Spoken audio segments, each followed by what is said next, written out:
ఆదిలాబాద్ మున్సిపాలిటీలో హంగ్ ఏర్పడుతుందనే అభిప్రాయం రాజకీయ పార్టీల నుంచే వ్యక్తమవుతోంది. 49 వార్డులకు గాను సొంతంగా మ్యాజిక్ ఫిగర్ రావడం కష్టమనే అంతర్మథనం ప్రధాన పార్టీల్ని బట్టిపీడిస్తోంది. మంత్రి వివేక్ ప్రాతినిధ్యం వహిస్తున్న చెన్నూర్, కేతన్పల్లిలో కాంగ్రెస్, బీఆర్ఎస్ మధ్య నువ్వా నేనా అన్నట్లు పోటీ నెలకొంది. బీజేపీ మాత్రం బోణి కొడతామనే భావనలో ఉంది. లక్షెట్టిపేట, బెల్లంపల్లిలో సత్తా చాటుతామనే ధీమాలో కాంగ్రెస్ ఉన్నప్పటికీ పెరిగిన పోలింగ్ శాతం తమకే అనుకూలిస్తుందనే ఆలోచన బీజేపీ, బీఆర్ఎస్లో కనిపిస్తోంది.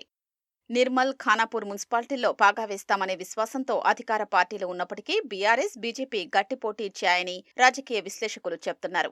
నిర్మల్లో కాంగ్రెస్ బలం పుంజుకుందనే అంచనాలు ఆసక్తి రేపుతున్నాయి. ఇక రాష్ట్రంలోనే అత్యంత సున్నితమైన ప్రాంతమైన భైంసాలో మజ్లిస్ను ఎదుర్కోవడానికి బీజేపీ, బీఆర్ఎస్ కూటమిగా ఏర్పడతాయనే చర్చ నడుస్తోంది.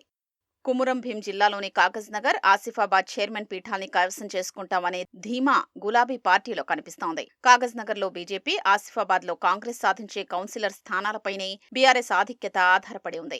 ఇక తొలిసారిగా నగరపాలికగా అవతరించిన మంచిర్యాల ఫలితం ఇప్పుడు అందరి దృష్టిని ఆకర్షిస్తోంది. తాము మేయర్ స్థానాన్ని కైవసం చేసుకోవడం ఖాయమనే ధీమా కాంగ్రెస్లో కనిపిస్తోంది. ఇప్పటి వరకు ఎలాంటి ప్రాతినిధ్యం లేని బీజేపీ బోణి కొట్టడమే కాకుండా మేయర్ స్థానం కైవసం చేసుకుంటామనే ఉత్తేజంతో ఉంది. బ్యాలెట్ బాక్సుల్లో నిక్షిప్తమైన ఓటర్ల తీర్పును అంచనా వేయడంలో రాజకీయ పార్టీలు తలమునకలయ్యాయి.